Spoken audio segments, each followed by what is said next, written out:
a future of retail Asia with Jun and Imran, powered by AI Amazing. Hello and welcome back to the Future of Retail Asia. My name is Imran. And I'm Jun. Today, we have not one, but we have two guests joining us from Malaysia. They are Stephen Lim, Managing Director at HyperQB. And Penny Ong, Founder and Chief Brandologist at Plow Brandology. Welcome, Stephen and Penny. Hi. Hi. Thanks for coming down. A little bit more about both. Stephen is currently the co-founder and chief strategy officer of HyperQB and Fusion QB, where his mission is to help drive digital transformation in businesses to make customer data unified. He also has other ventures, including being co-founder at InternSpoon, a platform that helps students find internship opportunities, and a business partner at Pulpy Juice, his foray into the F&B sector. Penny, on the other hand, has over 20 years of experience in branding and marketing. Over the 2 decades, she has worked with many organizations within the property, real estate, and retail industry in Malaysia, including Land, WCT Holdings, IPC Shopping Centre, just to name a few.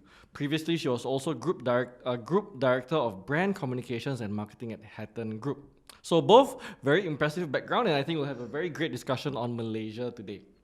Yes, really very impressive. So actually, I'm very curious, right? I think about the situation in Malaysia. So previously, we talked to our country head, Darren, and we was discuss about like the situation was looking quite bad in Malaysia, right? Especially like a lot of malls and the retailer got very, very bad hit, right? So from our understanding, like some restriction has been lifted to help with the recovery because for the vaccination rate is going up. So I think which is good for us to hear, right? So, but what does the recovery plan looks like in coming for the few months?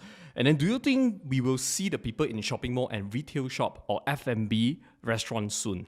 I guess basically answer to your question, we can see that the relaxations in terms of the MCO is actually more of like getting to the norm. Yeah, so we can see that for the past 2 to 3 weeks, the traffic is getting busy, people are getting back to works and all that. So if you are talking in terms of the overall economy, I guess, it's also people are getting back into the food for, the recoveries. Yeah. So I believe this is actually a very promising in terms of the economy wise and also for the retail arena. Yeah, so regaining all the footings, people are getting back to works and also the activities and so on and so forth. So other than that, I guess, but on the other hand, it could be also the contradictory. People are also feeling a bit skeptical for the, could be some new variants that will be coming up as well. So the factors that so whether we should still get back as normal as what we used to be 2 years back. Yeah. So this is more of like, I would say, generally able to arrange it, it will be still a very positive move in terms of the economic for the recoveries for Malaysia. Yeah.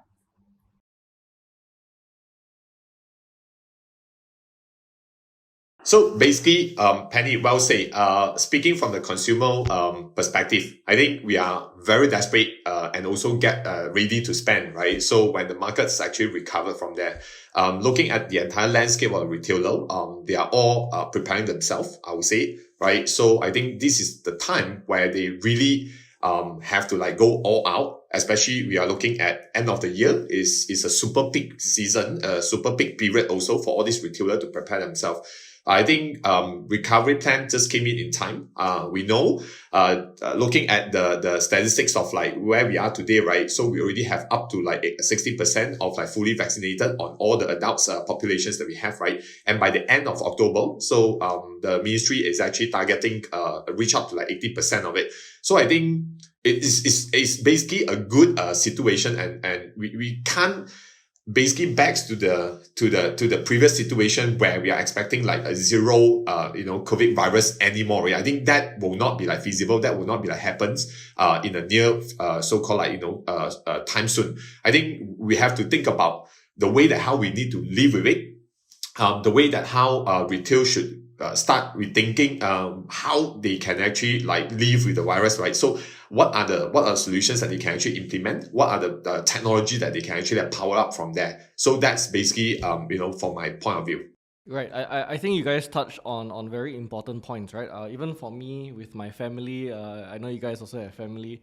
I think with the lockdown fatigue, I think a lot of people are trying to really like, I want to go out, I want to spend, I want to meet my friends. But I think what we see from data, from Malaysia, even other places, is that when you open up, the reopening is still not the same level as pre-COVID, right? So I think that's where you talked about the new endemic, right? So what's the new normal going to be like? And I think that is expected for the short term. But I think where I would ask is, what about the long-term growth? So I think you alluded to some of those, right? About what was the opportunities? Maybe we need to chiong a bit for Q4. How do we chase for the rest of the year? But I think maybe for the long-term growth, what would you think are the opportunities that retail should be looking at to seize?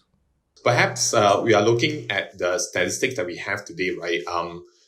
From the news that we actually perceive, from this retail group Malaysia, right? So last year, the conclusions of it last year, it was one of the worst years, since the year of like 1998, the previous recessions that we have, right?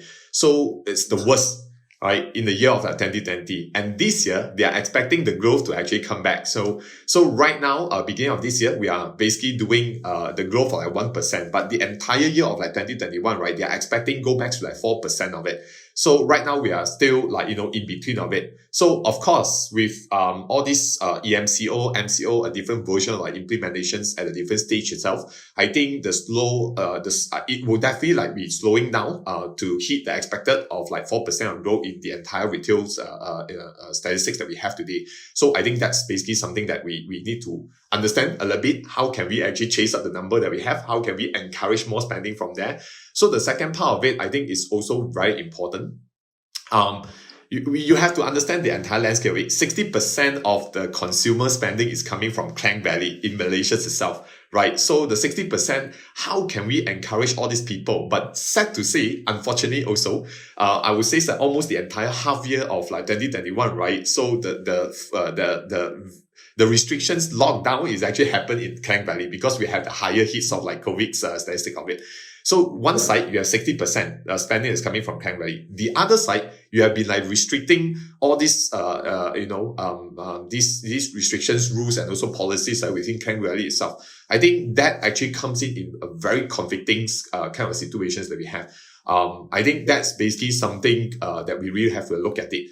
From the long-term perspective, we are looking at least from the statistics also, you have to reach out to 2024, the year of like 2024, in order for you to recover back to the year of 2019 that you have, you see. So we still have a 3 to 4 years kind of like, I would say it's a 3 years plan that we want to like be able to focus on. So the strategy that you have today is very important. So you have to think about the short-term strategy and also the long-term strategy that you have. But if your question is coming from a long-term strategy perspective, right, I think there is no other best answer to think about like retail automations, to think about like retail transformations, to think about the omni-channel that shape the entire customer behavior that we have today. So the era of online is already there and it will be like continue staying with us. So what is actually your strategy? So that questions should always come from the management, the top management of the retailer, and also the mall operators. I guess, to add on to what Stephen has shared, basically, if you are looking at on the recovery plans on the long-term basis, governments also have played a very important role in terms of, what will be some of the, the stimulations packages, and also, it will be able to boost, especially, the badly hit the small medium industry on the SME part. So we do know that over the 2 years, so the badly affected SMEs, we have a slam of at least also 60 or 70% overall, in terms of business across the industry. So if that's the case, what will be the next that we can actually shorten up the whole recovery in terms of the economics of the what you call for the industry portions of it. So it covers maybe we have like the National Fourth Industrial Revolution process and what are the other recoveries that the governments can come in to support. Yeah. So I think this is more of like I believe on the SME part, we would like to have to see all this to support in a way. Yeah. I think you touched on very interesting points, right? So, Stephen, you talked about the omni-channel bit and transformation of the whole industry, and I think this covers both big business and small, right? The other part that you talked about is the concentration risk, right? 60% in Klang, for example, right? And I think when you look at concentration, obviously in the retail environment, you'd see malls, right, as the hubs of retail as well. And that's where they also touch hundreds of small retailers at the same time, right? Like what Penny said. So there seems to be a need to coordinate, right? So like big business, SMEs, government, there need to be coordination. And then together with the transformation and omni-channel, I think all of this can be informed with one key thing, which is data, right? So how do you guys think about this data, right? So for example, if I'm a customer, I used to be buying offline, then the lockdown happened, then now I'm buying online. For a retailer, like for most of them, the online business never fully recover from the loss in physical, right? So I think the strategy moving forward, as you said, is omni-channel, right? But for that to happen, I must really have the granular data. So what do you think the strategy is in terms of looking at this data, collecting this data, using this data moving forward, especially from an ecosystem level, right? Let's say we look at physical marketplace like a mall and many merchants inside of it. So both from a technical or loyalty point of view, and as well of course from brand activations, cross promotions point of view. I would love to hear your thoughts on this. Let's zoom in to a very specific digitalizations of where we have today on the retail side of it. So it's a very fun fact. In China, they use this new retail, right, as a term of it, right? So in Western, we have this connected retail as a term of it, but both are basically serving the same objective, I would say, but both are delivering the same goal as well. So if, of course, the entire blueprint of connected retails is pretty much a quite large, I would say, quite widely impacted, or I would say influence on the different factors like where it actually comes on, right?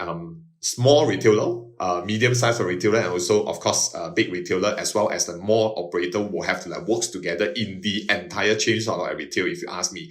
So it will no longer be a situation whereby that I just want to focus on my strategy, right? So you could have giving out 90% of discount on a specific location. But if the mall is not supporting with that, right? So there is no way that, your reach can actually reach out to all these users, right? I think perhaps maybe Penny will have a better explanations on that. But speaking from the customer data platform, this is where our core is by implementing what we call a customer data platform or solutions to this connected retail, very specifically on the industry of retails, right? We want to enable omni-channel between the physical business and also transforming themselves into a digital business. So we have a public listed company, which is one of the largest retailer in terms of fashion industry. So for the past 25 years, they also pretty much are focusing on physical outlets implementations and also opening new outlets to generate more revenue that comes in, right? But throughout this pandemic itself, the entire decision making by transforming the business from physical and then shift the focus into digital, right, is just within a span of 6 months. So immediately to pull all these businesses make available online, especially on the mobile first channel that they have. So we always use this term of mobile first throughout the entire business conversation with this public listed retailer, partly because of if you look at the Malaysia statistics as well, 96.7% of the people is actually accessing internet via the mobile phone itself, as in a channel, right? Smartphone that we have. Even my parents at the age of 70, before pandemic, smartphone to them is not something that they are craving for, right? It's not something that they are looking for. But then throughout this pandemic itself, they even learn how to use smartphone, been raising their hand and says that I need a smart tablet from there. So So the entire pandemic situations, if you ask me, is definitely proving to you the consumer is much more ready than before, right? So you as a retailer, you as a business owner itself, right? What is actually your strategy reaching out to all these customers, pulling out the data, right? And then try to like analyze it from there. Of course, there are many different data strategies, that you can actually implement with that, but we don't want to implement everything into basically a full-scale kind of like implementations, right? I think the most basic one that we go down to the business and then start the transformation with like just the first step with them is to enable them with all the omni-channels that they could possibly place their business on. I think that's the first part. Secondly, we just want to go out and help them to capture all this data and pull it into a centralized platform where they can start looking at the data they have. Rather than right now, the data is actually residing on POS, the data is actually residing in finance system, or if not the ERP system that they have, right? But what about the customer data that you have like a 360 view of all this data and also the purchasing, the behavior that they have? I think that's basically something that we want to implement. And then we think this is a must implement solutions if you are talking about connected retail between the physical and also digital. Just to add on to what Stephen have shared, right? So I believe in a nutshell, it's more on the O2O. So what we are seeing in terms of the positive perspective of this whole pandemics, right? It actually shortened the whole digitalizations transformations of the worldwide. Yeah. So if we are looking at with the progressively the pace of Malaysia, so maybe if this transformation or digitalization, it could be taking us another 5 to 10 years. But now within these 2 years, we can see like it's a total shift, right? So like Seven have shared as well. Parents are asking for smartphone, yeah. So they rely on smartphone. Everything is like wow, they start to learn, yeah. Just it's like overnight, or they learn about e-wallets, they learn about So because of all this, I guess it's a very good indications and also opening a new perspective for the industry. So like I say, in terms of the O2O, obviously the conventional marketings and all that it still plays an important role, but of course also with the add-on of this generally overall on the O2O digitalizations, and also how we can convert from the online to offline to online. So it open up a totally new perspective. So I would say that it's a very good in terms of the marketing part for generally for SME, and also in terms of like we are looking at the new marketing strategies per se. I would also want to touch point a little bit on the loyalty side that Imran, you have mentioned about it, right? So of course that's actually the first part one, the business transformation that we have, right? Placing the business and enabling them into omni-channel. So the second phase that we are doing for the same customers as well is to digitalizing their loyalty card. Loyalty card, the physical loyalty of it, I think that's something that we should like throw away. If you put it into like yes, exactly. So if you put it into a very we want to show to you is in like, screw the loyalty card, you should like throw it away if you ask me, right? So there are plenty of ways that you can actually implement loyalty in a more effective and also efficient way of it, right? If you ask us, right? Not just like, okay, you buy something, I reward you on something. I think there are a lot more like customer insight that you can actually like find from there. So by enabling omni-channel, immediately you are able to see that actually a lot of like customer is actually coming from the mobile, coming from the digital side of it. So how can you enable and also interact with all these users by just say, for example, morning, like from 9 to 12 o'clock is basically an off-peak business hour for them, right? So can you enable like 5% to attract all these people to also like come see, right? I think you have probably like, have seen like Shopee also using all these like shakes to earn some of the incentive for the shopping as well. I think those are the things that to create much more stickiness, in terms of like customer loyaltiness, that's coming from there, rather than just you buy only I reward you. I think there are a lot of things that you can be the one that who aggressively go out and then touch on all this like customer that you have within the mobile that you channel that you enable for them. I think both of you bring a very interesting point, right? So like Omni-Channel, like customers data platform. So we need to collect the data from every different system, right? So think just because previous, I think a lot of guests from our episode, they're also discussing about this, like Omni-Channel want to collect the data, but they're always facing a challenge is like just now I think Stephen also bring out very good use cases will be like if we can understand the customer spending behavior and then we can using like peak hour we give them a certain discount, right?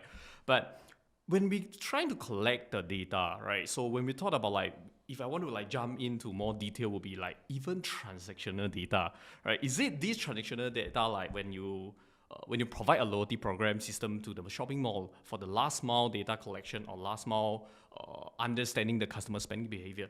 What do you think the transaction data like all? Is it the transaction data can really help for a vendor, for a mall to really understand the customer spending behavior? Well, we have a huge debate on it, if you ask us, right? When we speak to customer, they always think that the transactional data is something that they have, right? And that's the best that they can actually collect it from, the POS channel that they have. We are talking about physical retailer, right? So, but there are a lot more that will be like coming in. Say for example, so from the customer data perspective, right, transactional data is only to tell us that how much they have actually spent, right? So that's basically the max of it, because we believe 80% of the retailer out there, right, they don't specifically like recording down what is actually the most sellable products, in a past period of like X number of months, right? So even though they have this data of it, then what is the innovations that they can actually come up with, right? What will be the marketing campaign? What are the marketing strategy that are out of it? So I would say that the way that how retailer right now implementing all this strategy, right, is that they implement first, right? Then I collect the result of it. Then I come back, I improvise it again, right? So, but can we really like powering all this data by telling you what is actually effective and what's not effective, from the past, by skipping through the try and error kind of like approach that we have, right? So transactional is where user already spent, then only you collect, then you analyze of it, right? But out from here, can you add additional layer on top of all this transactional data by enabling, much bigger, I would say focus or portfolio of the entire data of it, right? Such as what is actually the linkage between receipt 1 and also receipt 2 and also receipt 3, right? Why this person walked into a shopping mall by going through all this, spending, right? With the transactional data that you have. Of course, being a human being, I won't be like sitting in front of the laptop and then I look at the data and then I try to like analyze and ask myself about questions and come up with a report. I won't be doing that. I think the employees today will not be like doing it. But can you empower the so-called data platform that you have, right, by creating all this linkage of it? So I think today machine learning empower you to do that, allows you to that also in a very fast manner of it, right? So from beauty products to hair cares to F&B to basically like, check out the last station at like, a cup of like coffee in Starbucks, right? That actually tell you the entire chain of it. So what we are trying to address over here is that you don't look at a single receipt from the transactional data perspective and then make a recommendation on that. You have to look at the entire change of spending within the same day of it. So when walk in the mall, then what will be the behavior trends that they have? Then you will know that what to offer next already. I think that's basically the entire scope that we are trying to deliver over the platform you have today.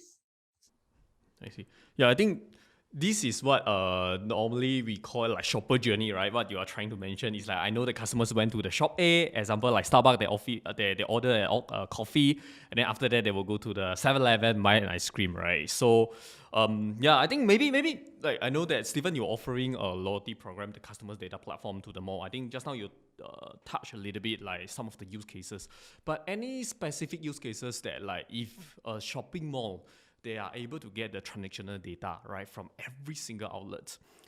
How powerful this thing can be, or how powerful this thing can help the shopping mall and drive more customers? Very challenging, I would say. With the today, I think technology is ready there, right? But the adoptions of the shopping mall, I think is where there will still be a lot of like, educations and also that nurturing activity or exercise that we have to do it together with the shopping mall. So looking at the board of like shopping malls today, right, they always rely on physical, sales. physicals, basically like collections of the data itself, where you spend in this retail, and then you have to go to the concierge, or if not customer service counter, by showing the receipt, redeem something from there. Right. So that's the way that how they collect the data in the past of it. Right. So I think this is the gap in between the retailers, POS, the shopping malls, so-called like, data collection channel that they have. So this is the part I think, we have to find a very specific, solutions in order for us to get, to address on it. Today, with our experience of implemented into one of the shopping mall that we have, and even implementing it to the retailer of it, right? So the collection of the transactional data is always a very big question marks. So even though, yes, the breach is there, but how real time it can be, right? So can it be like as real time as like per second basis, right? Before the consumer walk out from this shopping mall, immediately the next voucher will come to them already. So that is basically something that we have to really think along the way. Yes, I do understand shopper journey is there, but how fast that you can go in and then tap on the shopper journey, right? Before you basically lose the person from driving out from the parking itself. So I think that there are two perspectives that we have to look at it. One part is that technologies today will have to like comes in and then works together with shopping mall by integrating it. We just talk about Omni-Channel. We talk about, connected retail, right? So connected retail is very specific. One of the criteria is that, the retailer and also the shopping mall as well as the shoppers will have to get connected of it. But without the connecting bridge between the retailer and also shopping mall, I think that will be very difficult for us to address, or to achieve the objective that we have in the connected retails blueprint that we have today, right? The second perspective is where once you actually get the data, how real time immediately that all the marketing campaign, all the rewarding campaign can step in, and then by offering the shoppers with more rewarding kind of like experience, right? So to retain the customer loyalty from there, to basically like to attract like a customer to like make a shark up in the social media and say that, oh, okay, before I step out, I was rewarded by this shopping mall with a cup of like coffee. I think that kind of like experience is very difficult for us to actually find in the market that we have today.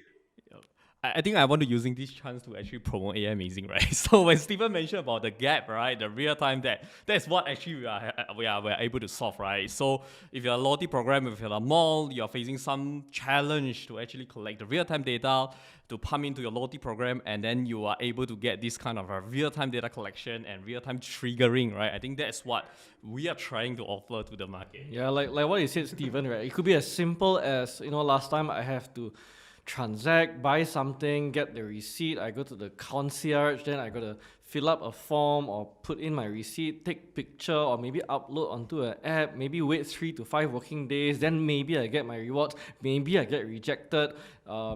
It should really be as simple and as immediate as getting a rewards on an e-commerce app today, right? Like that should actually be, I think, our base case, right? Or even the ideal. And I think we're very close to that, right? I like you said, the frameworks are there, the theories are there, the players and the technologies are already here. It's just a matter of implementation and adoption. You're absolutely right for that.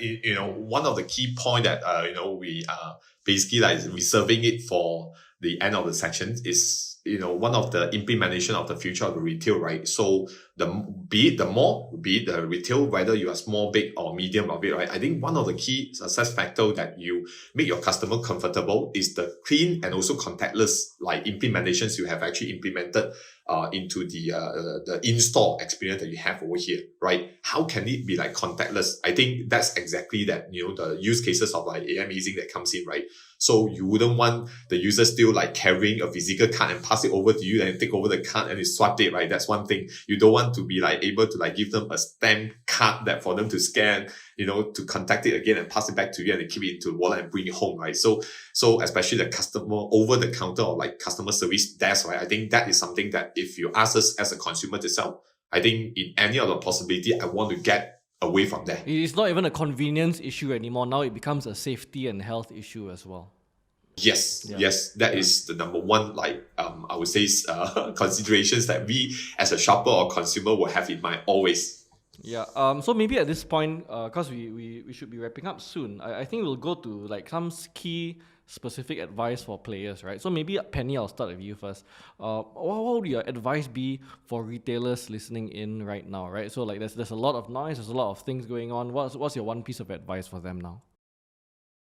I believe it's actually more of like opening up the door for the digital transformations. So a lot of times that the immediate things that I guess for the adaptations will be like e-wallets and all that. So that will be more of like the in terms of the retailers initiative. But if you are coming from the more perspective, so we can actually having see how we can actually have like a totality shopping experience with e-wallets. Yeah, so that's also we come to the safety issues of the transformations. Yeah. Thank you. And then for you, Stephen, right? Like if you have a mall management listening in or tuning in right now, what would be your one piece of advice for them? There are many advices that we could implement basically for the retail industry. But I would like to specifically mention about, I think, one of the key points that throughout the entire, this is actually coming from business perspective, just solely coming from a business perspective of it.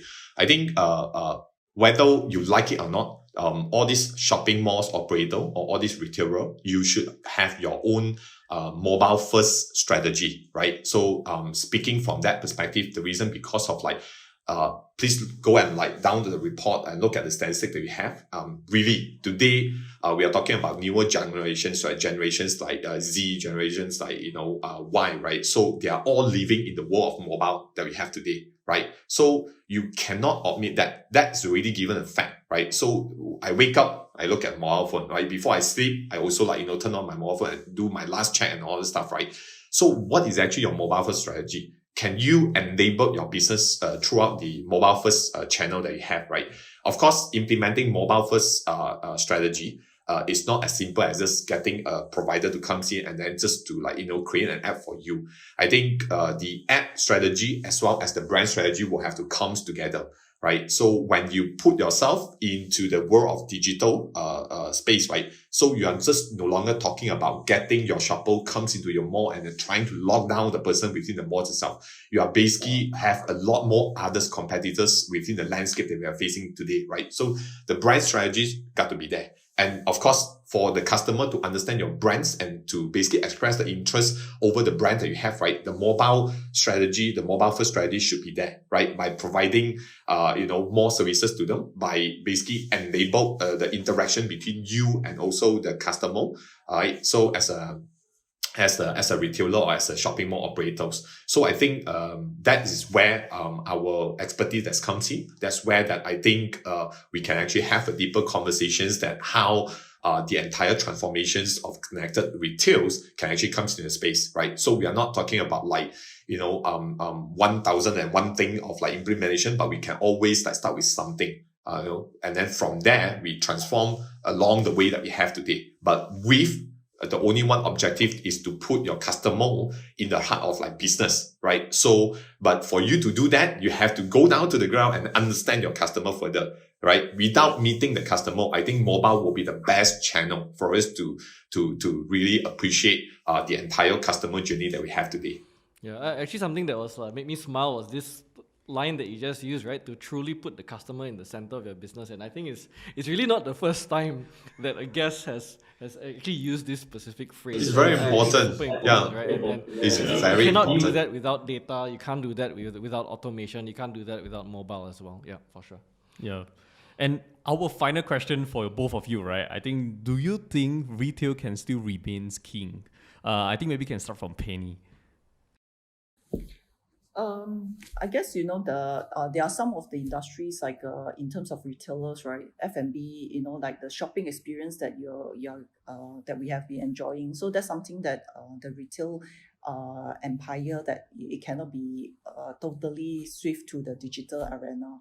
Yeah. So aside like fashions and all that, we still have the experience. So of course I would say that the digital part is more of to complement whatever the existing conventional shopping experience. So in that sense, on the O2O overall journey, yeah. So for of course for examples that we can actually have the digital platforms to do our shopping cart. So by having collections of your the physical products from the shop. So this is where in terms of the total funnels that we can look at. Yeah, so I would say the conventional shopping is still will stay, but with all the of course the technologies and all that come in place to that enhance and also for a longer journey in terms of the shopping retail portion. Yeah.